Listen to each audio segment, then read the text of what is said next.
So this is a video series for writers, by a writer and a reader. So for those of you who don't know, the Books Done Right series is basically me as a reader and a writer finding books and authors who I would like to emulate, who are very good at a particular kind of technique or style of writing, and I would like to learn how to do that better myself, and so I use them as examples. So this is basically me telling you to read certain books in order to learn certain techniques and styles of writing. In today's Books Done Right, we're going to be studying plot and character with examples from the Ever After series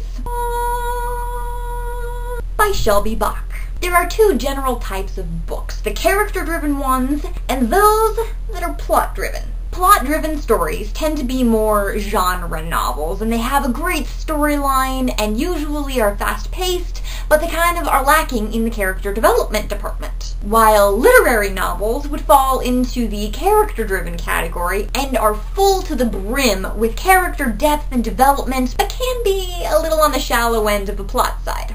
For an ideal story, you don't want just one or the other, but instead a perfect combination of both. To date, the Ever After series by Shelby Bach is the perfect example I have seen of this technique. I'm going to try and keep this as unspoilery as possible for those of you who haven't read the series, and I promise I'm not going to give away any big dramatic plot twists.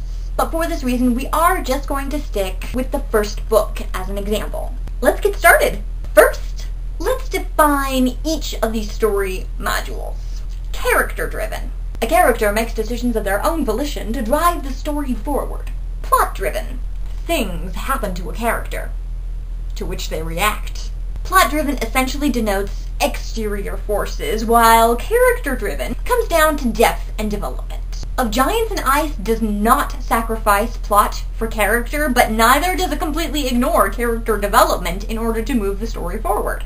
A good example of this is Rory's sword fighting. She is thrown suddenly into the realization that giants and dragons and fairy tales all actually exist. Her reaction to the dangers of this new world, like coming face to face with a dragon, is to grab a sword and flash it in the eye.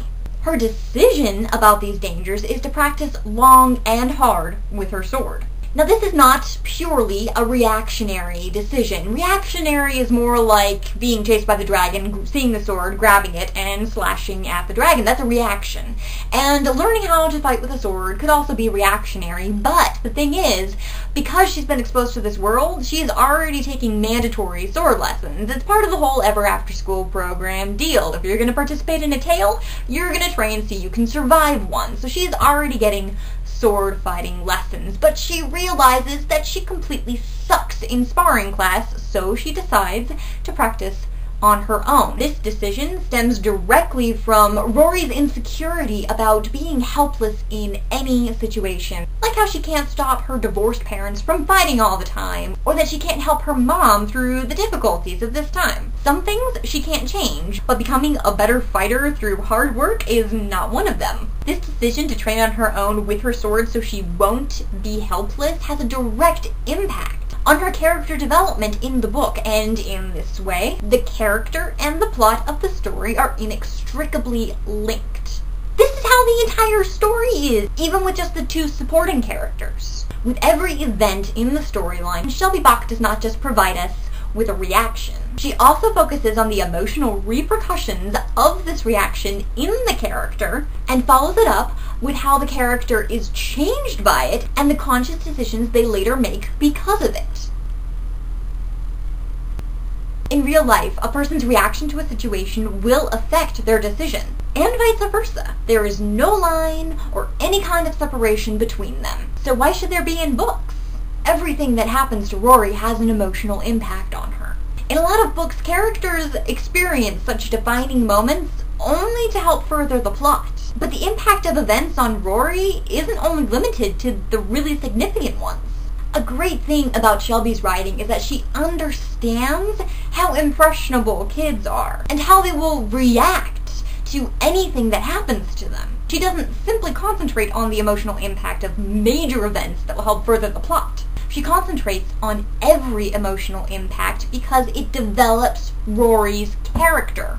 This is, I think, the defining characteristic of the Ever Afters. Not only does she administer the plot and character development in equal parts, but they're inseparable. It's written in such a way that without the thickening of the plot or external forces, Rory's character wouldn't develop much. But if Rory didn't develop, the plot wouldn't thicken and the external forces wouldn't come after her so much and the story wouldn't be as interesting.